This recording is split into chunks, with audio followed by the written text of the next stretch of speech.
จ่ายเงินค่ะ ใช้นั่นค่ะ แล้วดูที่ขึ้นเท่าไหร่ เป็นตลาด ไม่ใช่ ช็อตเวิร์ด ใช้นั่นค่ะ เออ ฟิลิปปิโนค่ะ Okay. Go to Thailand but so many Philippines live in Bangkok 184 16,000 more กดตะค่ะกดตะค่ะกดตะค่ะ ช่วยซีเจด้วยครับเร็ว มาบูไฮมาบูไฮ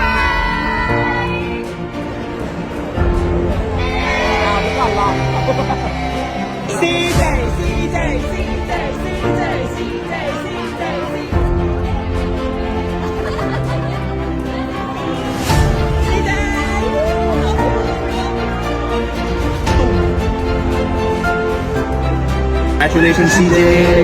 Thank you for bringing the first Golden Crown to the Philippines. We're so proud of you. Mahal ka namin. We love you, we love you, we love you. I'm big. I can wear this now. Magandang araw po sa inyo at welcome back dito sa ating panibagong video. At napanood nyo po mga kapolitika itong pinost dito sa social media na kung saan ay throwback video po ito kasama itong mga queens ng Miss Grand International 2024. Actually this is first and 2 months nila doon na pamamalagi after nung coronation doon sa Miss Grand International 2024 last year. So di ba meron silang grace period na mamalagi sila doon and then nakapag-tour rin po sila. So nagkaroon po sila ng live selling session and then dito kasi mga kapolitika pinost ito ngayong araw and then nagkaroon ng mga komento at usap-usapan dito sa social media itong post na ito na kung saan nag-live selling yung mga Miss Grand Queens at ang sabi daw ng iba ay tila ba dito napapansin nila na parang hindi happy itong si Miss Grand International winner na kung saan is na-dethrone si Rachel Gupta. Okay, so ito yung ating pag-uusapan sa videong ito at sa tingin natin na ano ba ang maging kapalaran ni CJ Opiasa dito sa Miss Grand. Pero bago ang lahat ay huwag kalimutang mag-like at mag-subscribe na rin kayo para updated kayo sa ating mga latest issue.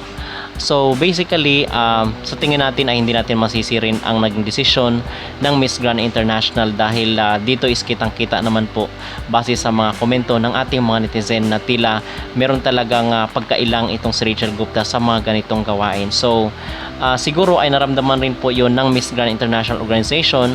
So at dahil hindi na nga siya masaya sa kanyang ginagawa, so naapektuhan rin siguro yung pakikitungo ng Miss Grand sa kanya. So yun po ang sabi ng mga netizen lamang po at yung mga komento dito sa social media.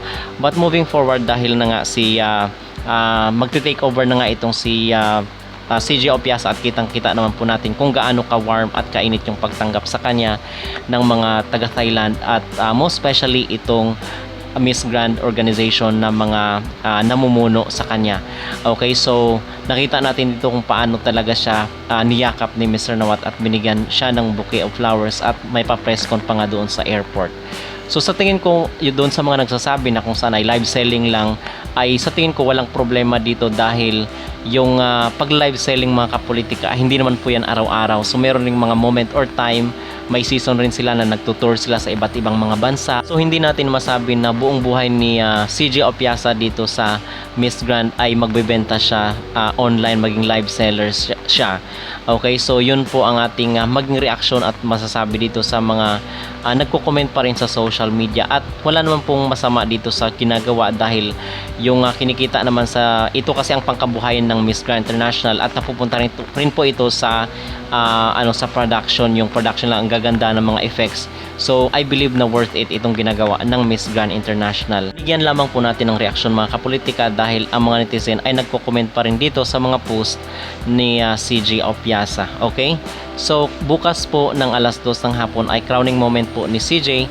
So abangan po natin at patuloy lang po kayo nakaantabay dito sa ating YouTube channel dahil magbibigay po tayo ng update from time to time. Sa muli ay huwag kalimutang mag-like at mag-subscribe kayo dito sa ating YouTube channel para updated kayo sa ating mga latest issue.